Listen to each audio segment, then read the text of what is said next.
안녕하세요. 뭐든 읽어드리는 북면 아저씨입니다. 지금 읽어드릴 책은 사마천사기 23회입니다. 성이 포위되어 참새새끼로 연명하다가 굶어 죽다. 해문왕 인년 주부가 새로 늘어난 땅을 순시하다가 곧때 땅을 떠나 서쪽으로 향하여 수하에서 누분왕을 만나 그의 병사를 징발했다. 3년 중상국을 멸하고 그 왕을 변방으로 이주시켰다. 영수궁을 지었으며 이로부터 북방지역이 조나라에 계속되어 대땅으로 향하는 길이 막힘없이 잘 통하게 됐다. 돌아와서는 농공해상을 하고 대사면을 행하였으며 5일 동안 주회를 베풀고 장자장을 대땅의 안양으로 보관했다.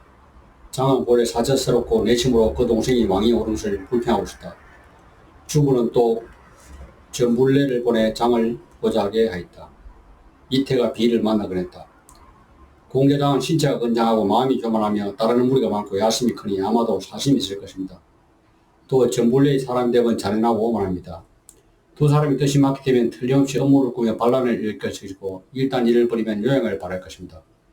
무릇 소인에게 야심이 있으면 생각이 경솔하고 책략이 천박하게 단지 그 이익만을 생각할 뿐 그 전환은 고려하지 않기 때문에 유유상종하여 함께 장에 빠지게 되는 것입니다. 제가 보기에는 틀림없이 그런 날이 멀지 않았습니다. 당신은 책임이 막중하고 권세가 크므로 별난이 당신에게 시작되어 화가 당신에게 모여들 것이니 당신은 틀림없이 제일 먼저 해를 입을 것입니다. 인자는 만물을 두루 상하지만 지자는 화가 아직 나타나기 전에 예방합니다. 인자하지도 않고 죄를 따르며 어떻게 나라를 다스릴 수 있겠습니까? 당신은 어찌하여 벽을 핑계 삼고 돈 부처하여 정사를 공자 승에게 맡기지 않습니까? 원성이 모이는 곳이 되지도 말고 화의 전달자가 되지도 마십시오. 비는 고개를 가로저었다. 아니 될 말씀이요.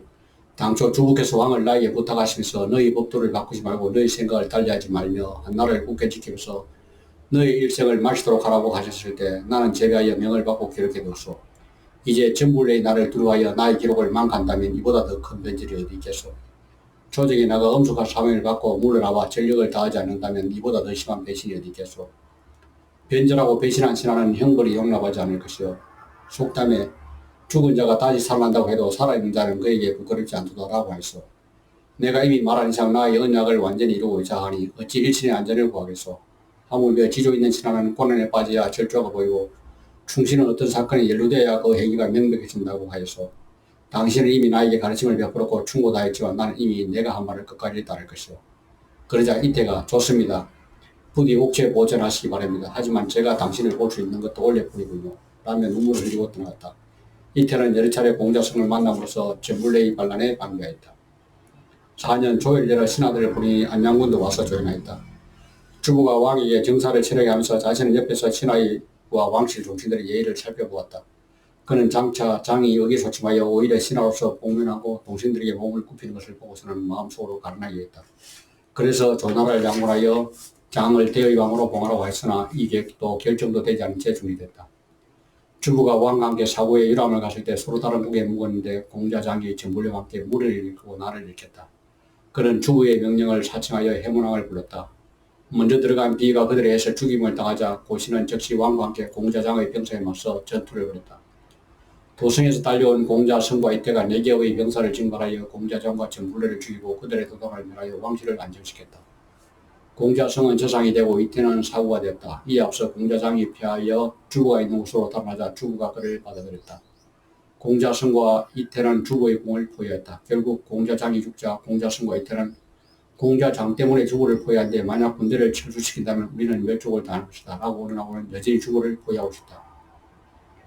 궁중 사람들에게 궁에서 늦게 나오는 자는 멸족시켰다라고 명을 하니 궁중 사람들이 모두 나왔다.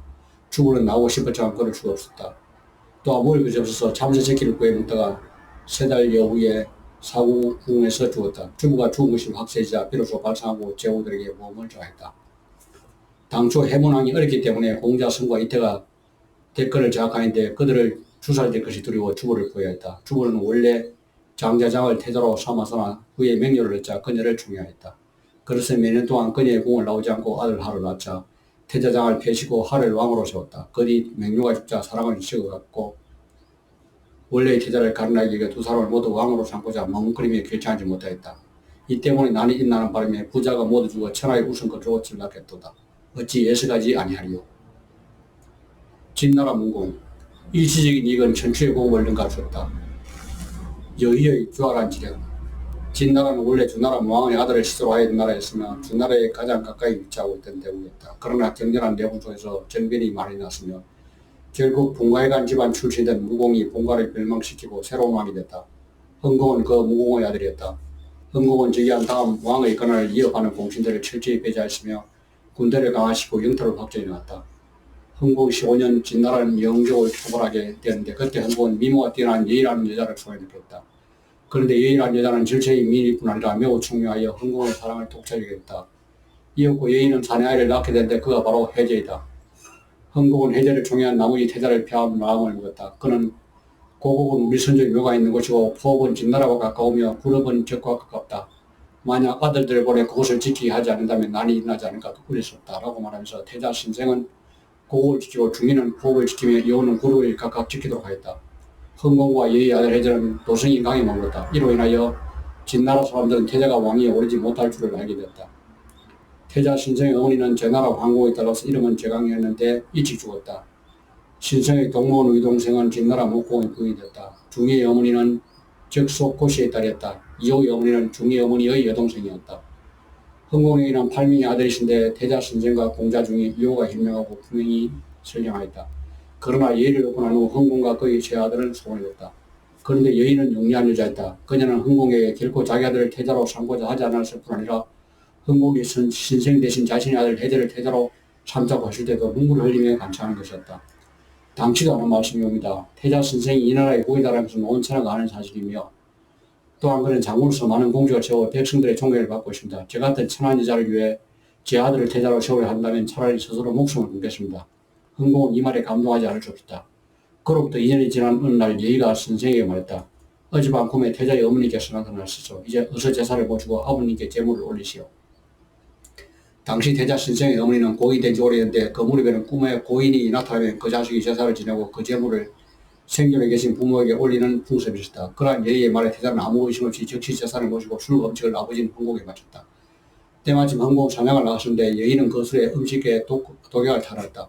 이튿날 사냥에 돌아온 흥공이 태자가 올린 음식을 막 입에 내는 순간 한번 시험해 보시고 어떤 것이 어떨까요? 하고 예의가 말했다. 이 흥공은 술병을 땅에 묻자 땅이 갑자기 부풀어 올랐고 음식을 개에게 먹이자 개가 금방 죽어버렸다. 그러자 예의가 큰 소리로 울음을 터뜨렸다.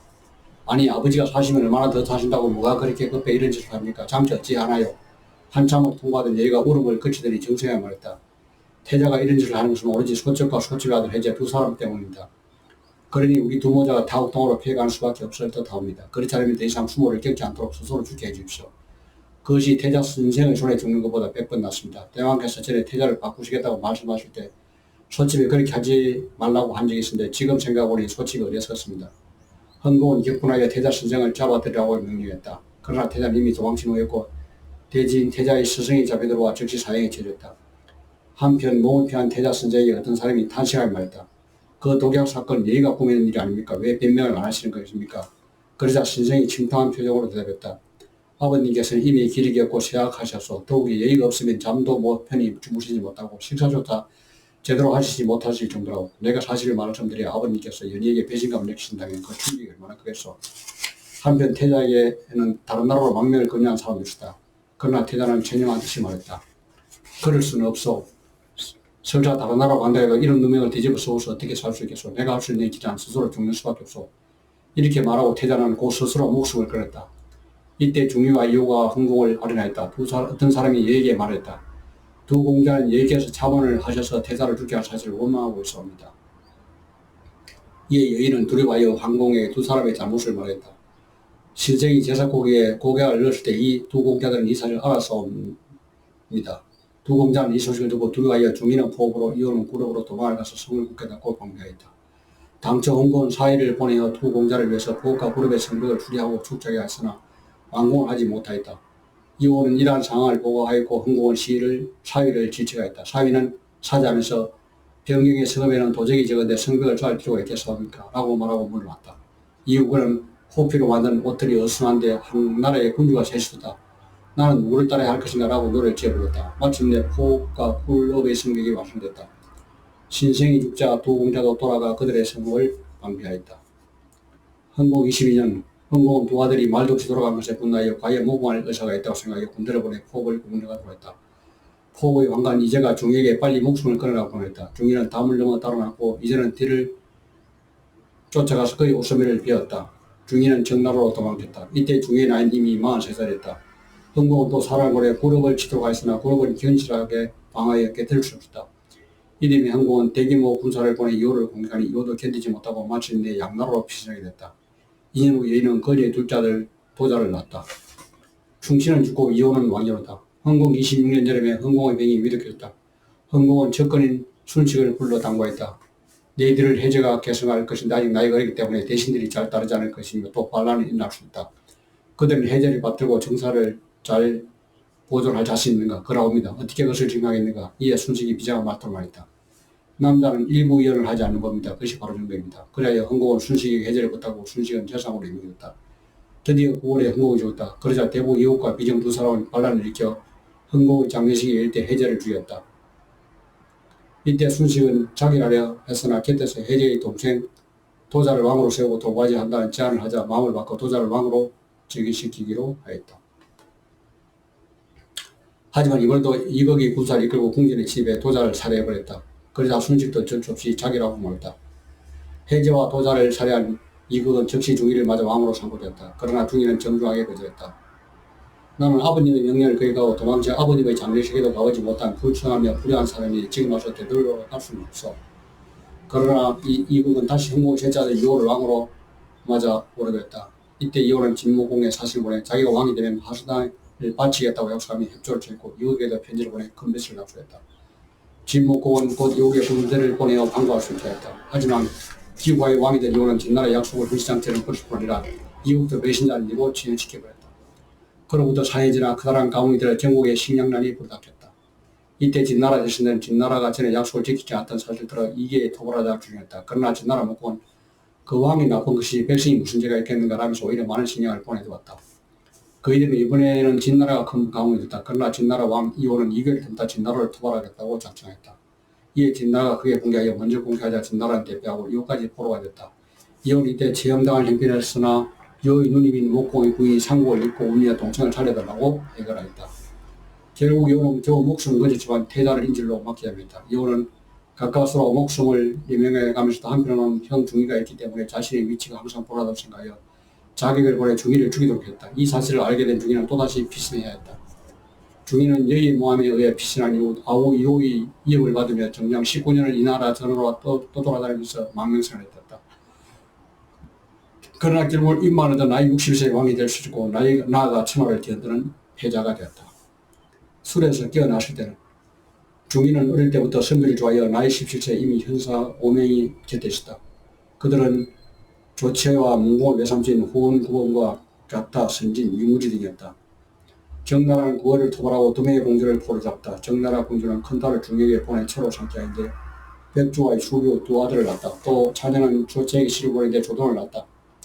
중위가 정나라에서 5년 동안 머무르고 있을 때 전 hun공의 죽자 이극이 이미 해제와 도자를 시해하고 화란을 보내 중위를 맞아 그를 옹립하고 했다. 중위는 피살할 때까지 두려워 거부 사용하고 돌아다녔다. 오래 자라 진나라는 그의 아우 이호를 맞아 왕위를 입장했는데 그가 바로 해공이었다. 해공 7년 중위를 들어와여 황관 이자로 하여금 장사들을 데리고 가서 중위를 살해하고자 했다. 중위는 이 소식을 듣고 조채 등과 의논하였다. 헐레 내가 정나라로 도망했으나 정나라가 나를 지원해 줄 것으로 결코 믿지 않았소. 다만 거리가 가까워 쉽게 오갈 수 있기 때문에 잠시 머무른 것뿐이요. 아마 이곳에서 오래되었으니 이제 큰 나라로 옮겨갈까 생각하고 제 왕국은 선행을 좋아하고 평양에 대해 왕도를 펼치고 저우들을 거두어들여 도운 데 마음을 쓰고 있죠. 이제들이 관중과 선봉이 죽었다고 반드시 현명하고 능력 있는 선비를 얻고자 할 것이니 어찌가지 않겠소. 그래서 제 나라로 출발했다. 중위가 정나라에서 얻은 그의 책에 말했다. 25년을 기다려도 내가 오지 않으면 제가 하시오. 그러자 채가 옷에 말하기를 25년을 기다리면 제 무덤의 책백나무도 이미 크게 자랐겠습니다. 비록 말은 그렇지만 소첩은 그대를 기다릴 것입니다. 이것으로 이 길을 마치겠습니다.